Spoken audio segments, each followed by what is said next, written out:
के पान मका मोहनी डारे, का मोहनी डारे वो बंगला के पान मका मोहनी डारे। पान लखवा के तय मिठ मिठ गोठिया के तय, पान लखवा के तय मिठ मिठ गोठिया के तय, मनला मोही डारे हो,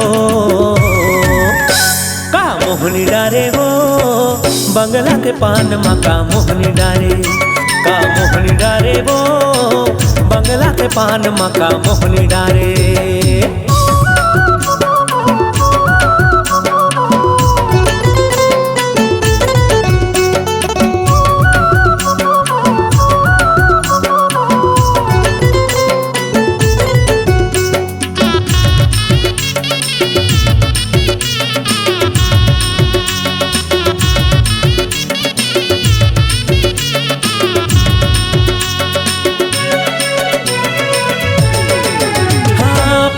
ठेला खोले हवस बीच बस्ती माँ, अवैया जवैया संगोठिया थस मस्ती माँ। पान पान पान पान पान पान पान पान ठेला खोले हवस बीच बस्ती माँ, अवैया जवैया संगोठिया थस मस्ती माँ, अवैया जवैया संगोठिया थस मस्ती माँ।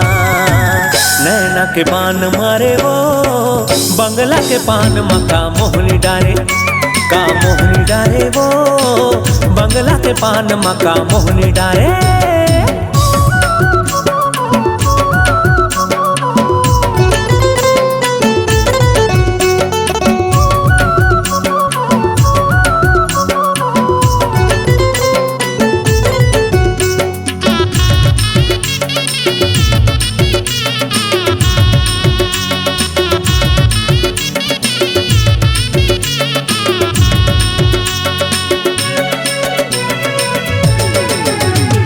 सत्रह के उम्र है तोर चढ़ती जवानी, छोड़ पान ठेला ला बन जा मोर रानी, रानी रानी रानी रानी रानी रानी रानी।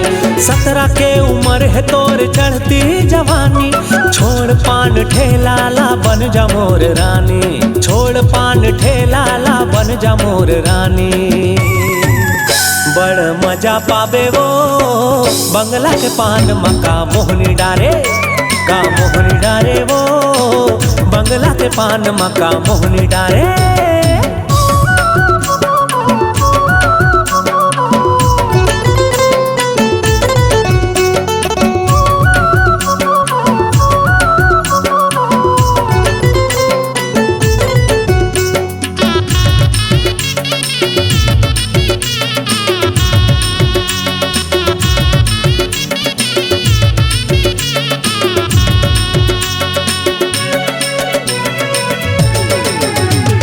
गजरेली नैना तोर चेहरा कमाल के, ए दीवाना हाँ फंस गे गोरी तोर चाल में, चाल में चाल में चाल में चाल में। हाँ गजरेली नैना तोर चेहरा कमाल के, ए दीवाना हाँ फंस गे हाय तोर चाल में, ए दीवाना हाँ फंस गे गोरी तोर चाल में। घायल कर डारे वो बंगला के पान मका मोहनी डारे, का मोहनी डारे वो बंगला के पान मका मोहनी डारे। पान लखवा के तय मिठ मिठ गोठिया के तय, पान लखवा के तय मिठ मिठ गोठिया के तय, मंडल मोही डारे वो, का मोहनी डारे वो बंगला के पान मका मोहनी डारे, का मोहनी डारे वो बंगला के पान मका मोहनी डारे, का मोहनी डारे वो बंगला के पान मका मोहनी डारे, का मोहनी डारे वो बंगला के पान मका मोहनी डारे।